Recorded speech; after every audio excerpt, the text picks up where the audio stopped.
Good day everyone, this is Ninilin Jacoma and we will tackle about the learning episode 10. First is the instructional cycle.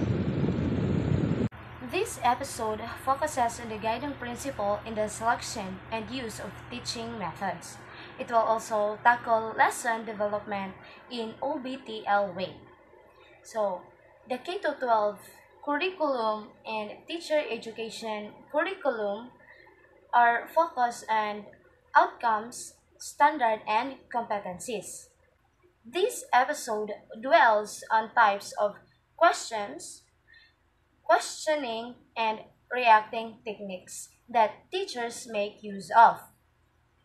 The type of questions that teachers ask and their manner of questioning and reacting to students' responses have a bearing on class interaction.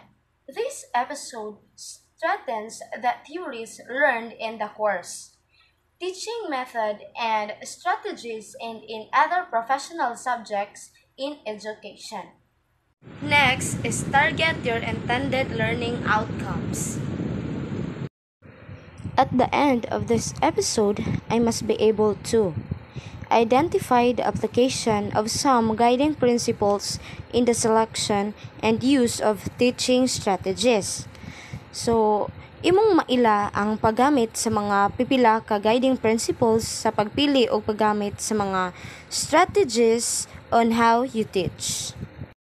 Next, determine whether or not the lesson development was in accordance with outcome-based teaching and learning. So, at the end of the episode, ma-determine na kung ang pag-uswag sa lesson nahiuyon ba siya sa pagtudlo o pagkat-on. Identify the resource teachers' questioning and reacting techniques. At the end of this episode, ma-identify na kung unsa ang mga pamaagi sa pag-question or pagpangutana o pagtubag sa teachers. Outline a lesson in accordance with outcome-based teaching learning. And at the end of this episode, makahimo na kita og outline sa usa ka leksyon according sa resulta kung giunsa pagtudlo ug ang pagkat-on. Next, revisit the learning essentials. These are the guiding principles in the selection and use of teaching methods. First, learning is an active process. Nobody can learn for us in the same way that nobody live for us, nor die for us. Only I can learn for myself. So kita ra ang makatabang sa atong kaugalingon nga makat-on. As a learner, I must be actively engaged in the learning process. For example, imong friend ang mohimo sa imong activities or assignment. Through that, siya maoy mas nakat-on since siya ang na-explore pagyud, so siya ang nakat-on og dili ikaw. This means that we have to actively engage the learners in learning activities if we want them to learn what we intended to teach. We have to give our students opportunities to participate in the classroom activities. Second, the more senses that are involved, the more and the better the learning. What is seen in the and heard are learned more than what are just seen or just heard. The more senses nga ma-involve, the more nga makat-on ka. Third, a non-threatening atmosphere enhances learning.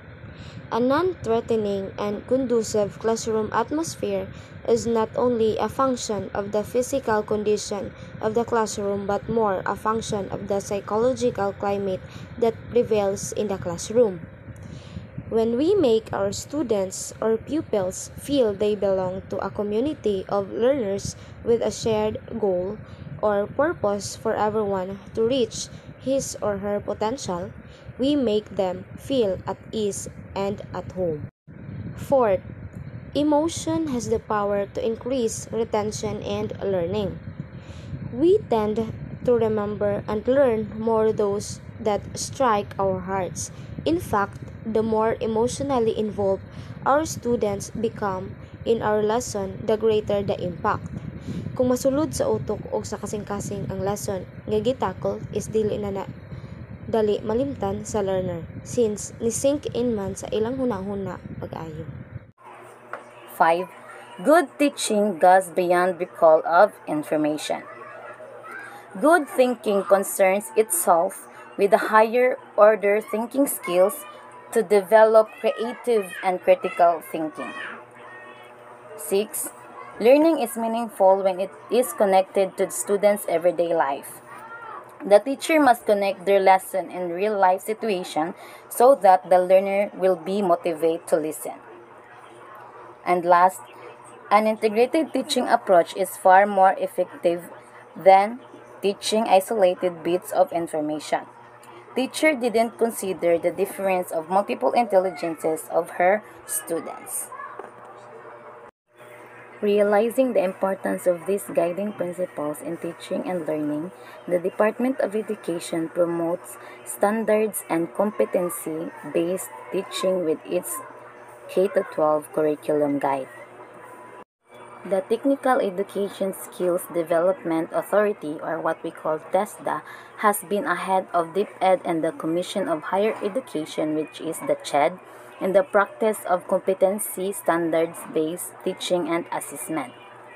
Kaya ang TESDA oversees the development of technical and vocational education institutions and program in the country, while ang CHED regulates the academically oriented universities and colleges. CHED requires all higher education institutions in the country to go outcome-based education. Outcome-based teaching and learning diri ma-applied si outcome-based education, or what we call OBE, in the teaching learning process. When you applied OBTL, see to it that the TLAS and ATS are aligned with the intended learning outcomes.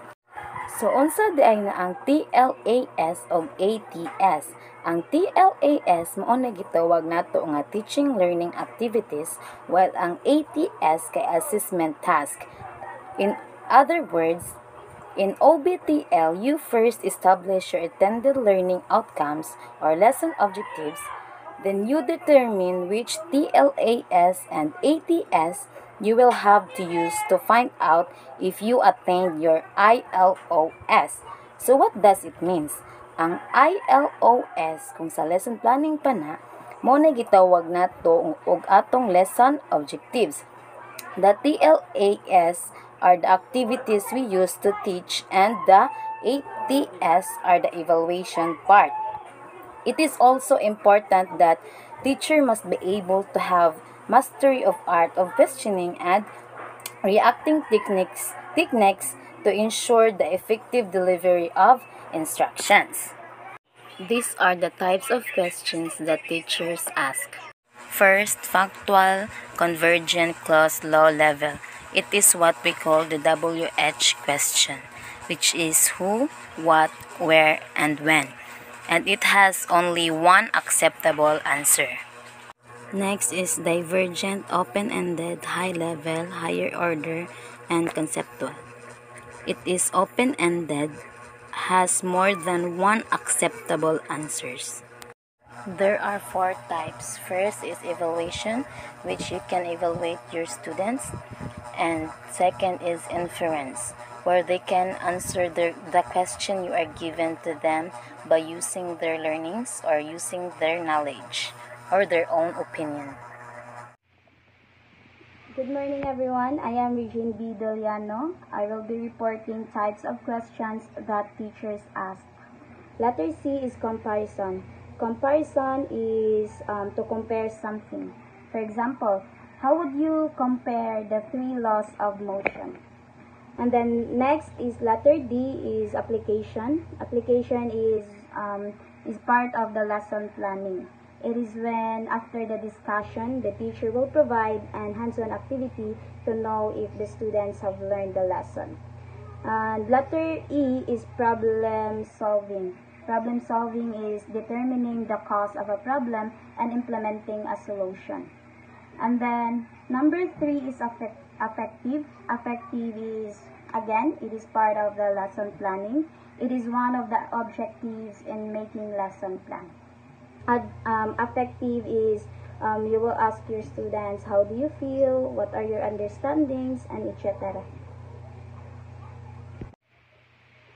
Next is reacting techniques that teachers use. First is providing acceptance feedback. Providing acceptance feedback is to give positive feedbacks among students or compliment them so that they will motivate nga mas ihatag pa nila ilang best or mas buhaton pa nila mas buhaton pa nila nga mas nindot ang performance sa next activity. Number 2 is providing corrective feedback. So it is an information provided to an individual or group of students about sa ilahang behavior, actions, styles, strategies, and etc. Number 3, giving appropriate and sincere praise. Be sincere and don't overpraise. Kaya mga bata man good, dali ra na nila may bawaan kung when you are not being sincere. So mag-focus ka sa sincerity and effort-based praise, like sa ilang new skills na na-discover o mga progress sa ilang projects. Number 4, repeating the answer. Repeating the answer kay you can ask your students to repeat their own idea or you can ask questions based sa students' idea. Number 5, explaining the answer or expanding the answer. So, dili, when checking the assessment or mga tests, quizzes, kay let the students explain or expand. So, kitang tanan is mostly naka-experience kay even sa college, pa-explain nun ta kung nganong ka na ang answer, nganong dili A, nganong dili B, or unsay idea nimo nganong ka na ang answer. Number 6 is rephrasing the question. So, writing something in a different or in a clearer way para mas masabtan sa bata. Understandable ra siya. Number 7, asking follow-up questions. So, ask for elaboration. You want them to provide further details on their own idea about sa lesson. Number 8, redirecting questions to other pupils. So when students respond to a question, the teacher can ask another students to comment on his or her statement. So ang purpose ani nga technique is to enable more students to participate in the class. Number 9 is soliciting students' questions. So there are a lot of ways in soliciting students' questions. So you can answer the students' questions for clarity explanation, redirect the questions to the class, or let the students answer his or her own question. Number 10, encouraging through nonverbal behavior. So, positive nonverbal behavior can improve your relationship with your students. That's why positive nonverbal communication, like smiles or having eye contact to your students, it can tell them that you cared about them. And positive nonverbal communication or behavior helps students development too. Number 11, criticizing respondent for his or her answer. So when you are dealing with students who are less confident, so lisod na sila i-critic because you don't want to hurt their feelings, yeah. You don't want to hurt their feelings, and then pero kinahanglan jud nimo sila i-critic based sa ilahang performance. Kinahanglan nimo sila i-critic kung unsa jud ang ilahang kung unsay sayot sa ilang performance or what. So naa siya gitawag nga sandwich method.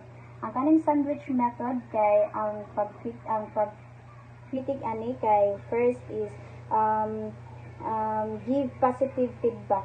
sa ilahang performance, like unsay nindot, unsay naka-advantage sa ilang performance. And then after that, dira mo critic na ka kung unsay sayop nila, kung unsay nakabati sa ilang performance, and you will in it complement jud sa ilahang grupo or individually. And then number 12, scolding for misbehavior or for not listening. So dili malikaya ng bata nga kanang magkiat or dili maminaw sa klase. So instead imo siyang pabarugon sa atubangan, like more kanang mas mauwawan ang bata ana. So all you have to do is you can ask the students to see you after class. Kay dira pwede nimo siya mapangutana kung anong gibuhat na niya, anong wala siya naminaw. And last pa ang iyahang kauwaw. Dili ra siya mauwaw sa iyang mga classmates. And then 13, last, for overusing expressions such as okay or right. So dili lang jud don't overuse the same expression jud kay ang mga bata na ba karon may naka mo memorize, like mana na sila si teacher kay magsige mag-right or okay or very good ina na magsige ilahan na mong sundon. So look another expression or look another words nga mas nindot sa ilang dunggan o mas nindot paminawon o